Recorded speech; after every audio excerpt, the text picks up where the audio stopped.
Vamos estudar sobre como analisar os dados na dispersão dos dados. Para compreender as características indicadas pelos dados, primeiramente é preciso organizar os dados. No estudo de hoje, vamos aprender como organizar os dados e qual padrão usar para a organização. Para compreender as características e a tendência dos materiais ou informações coletadas, é necessário organizar os materiais usando tabelas e gráficos. Esses materiais ou informações são chamados de dados. Mesmo explicando assim, pode ser difícil entender bem o que são os dados ou como organizar os dados. Por isso, vamos ver um exemplo de dados. Esses dados foram coletados pesquisando sobre o tempo de leitura de uma certa classe de alunos durante um mês.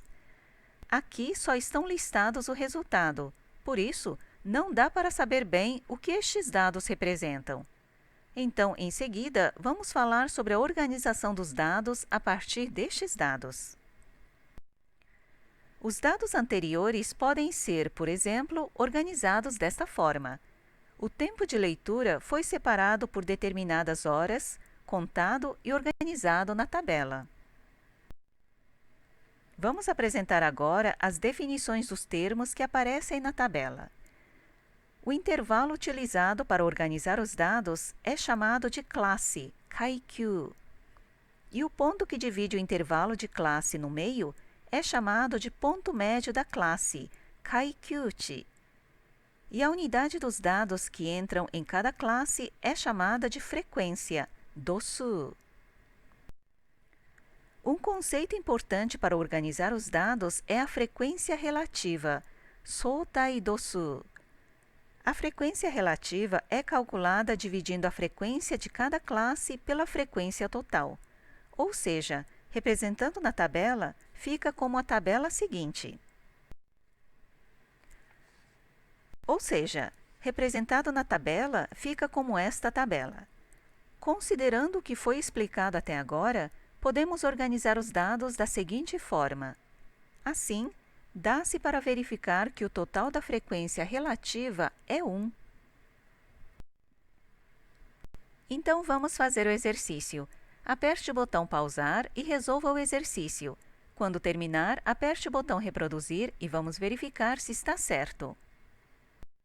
Vamos verificar a resposta.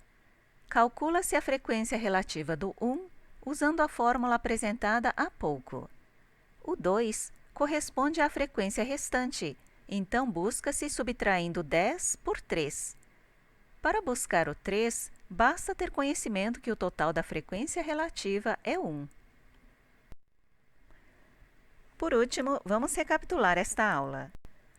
Para compreender as características e a tendência dos materiais ou informações coletados, é necessário organizar os materiais usando tabelas e gráficos. Esses materiais ou informações são chamados de dados.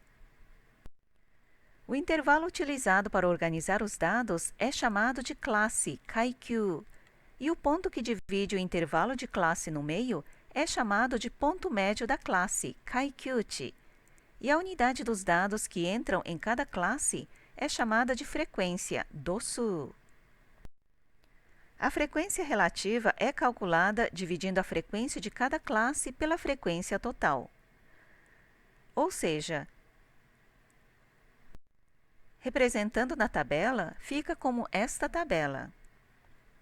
Terminamos aqui o estudo de hoje.